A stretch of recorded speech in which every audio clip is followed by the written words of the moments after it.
Selon les premiers bilans officiels publiés par les forces de défense israéliennes, l'Iran aurait lancé plus de 90 missiles balistiques vers Tel Aviv dans la nuit dernière, provoquant une onde de choc à travers tout le pays. Les faits et l'annonce officielle. La nuit dernière a été marquée par un événement sans précédent dans l'histoire récente du Moyen-Orient. Selon l'armée israélienne, l'Iran aurait lancé plus de 90 missiles balistiques en direction de Tel Aviv, frappant plusieurs zones urbaines et provoquant une panique généralisée dans la métropole.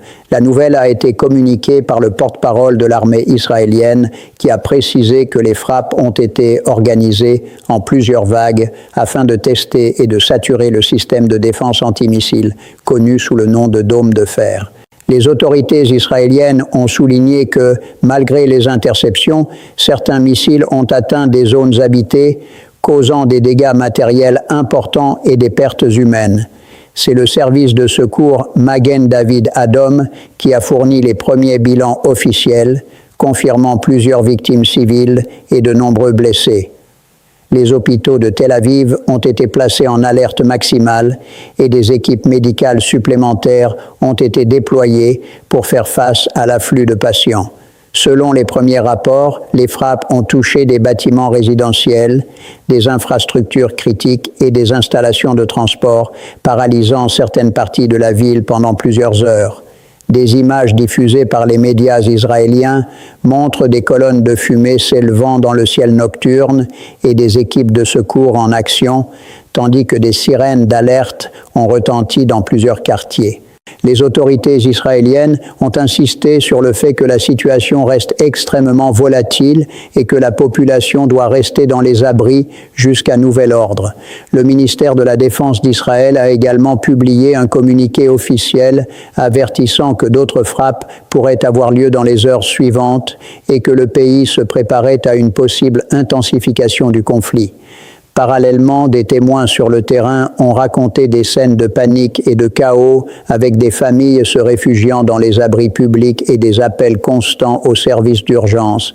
Les experts militaires, cités par les médias locaux, expliquent que cette attaque constitue un changement radical dans l'intensité du conflit israélo-iranien, soulignant la complexité et la rapidité avec laquelle la situation peut évoluer. Enfin, l'attaque a également été signalée par des agences de presse internationales, dont Reuters et l'AFP, qui ont repris les informations fournies par l'armée israélienne et les services de secours, confirmant l'ampleur de l'opération iranienne et la réaction immédiate des forces israéliennes. La population, quant à elle, reste en état de choc, consciente que la nuit qui vient de s'écouler marque un tournant majeur dans la sécurité nationale et la stabilité régionale. Contexte géopolitique et réaction. Cette attaque sans précédent intervient dans un contexte de tensions croissantes entre l'Iran et Israël, qui se sont intensifiées au cours des derniers mois. Des analystes militaires cités par les médias internationaux soulignent que le lancement massif de missiles pourrait être une réponse à des frappes antérieures attribuées à Israël sur des sites iraniens, notamment des bases militaires et des installations stratégiques.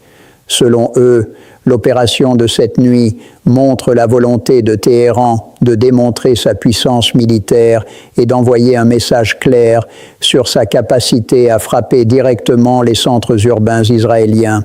L'attaque a immédiatement suscité des réactions au niveau international. Les Nations Unies, via un porte-parole officiel, ont appelé à la retenue et à la protection des civils, exprimant leur inquiétude face à une escalade qui pourrait rapidement déstabiliser l'ensemble de la région du Moyen-Orient. Plusieurs pays européens, dont la France et l'Allemagne, ont condamné les frappes balistiques et réitéré leur soutien à Israël, tout en appelant les deux parties à ouvrir un canal diplomatique pour éviter une guerre à grande échelle. Dans les médias iraniens, la version officielle indique que ces frappes étaient une réponse proportionnée aux menaces perçues contre le territoire iranien. Le ministère de la Défense iranien a affirmé que les missiles ont visé des infrastructures militaires stratégiques et non des civils, bien que les informations indépendantes soient encore limitées. Des experts géopolitiques cités par Al Jazeera et Reuters notent que cette offensive pourrait accroître les tensions régionales impliquant potentiellement d'autres acteurs comme les États-Unis et certains pays du Golfe. En Israël, le gouvernement a immédiatement convoqué une réunion d'urgence du cabinet de sécurité nationale. Des responsables militaires ont déclaré que le pays répondra avec force à toute nouvelle agression et qu'il intensifiera ses opérations de défense et de riposte. Les analystes militaires israéliens cités dans Haaretz estiment que l'Iran pourrait poursuivre une campagne de pression stratégique visant à tester les capacités de défense israéliennes et à influencer les alliances régionales. Enfin, les organisations humanitaires et ONG internationales ont mis en garde contre les conséquences humanitaires de cette escalade. Amnesty International et la Croix-Rouge ont publié des communiqués demandant la protection des civils et un accès rapide aux zones touchées pour les secours. La situation demeure extrêmement instable et les experts préviennent que le risque d'une guerre ouverte est désormais plus élevé que jamais. À l'heure actuelle, Israël reste en état d'alerte maximale. Les autorités ont recommandé à la population de rester à l'abri jusqu'à nouvel ordre. Le conflit, déjà intense depuis plusieurs mois, montre des signes d'une escalade majeure avec des implications régionales et internationales si des négociations ou des interventions diplomatiques ne parviennent pas à freiner les hostilités. Pour l'instant, aucune pause dans les attaques n'a été annoncée par Téhéran et la situation reste extrêmement volatile.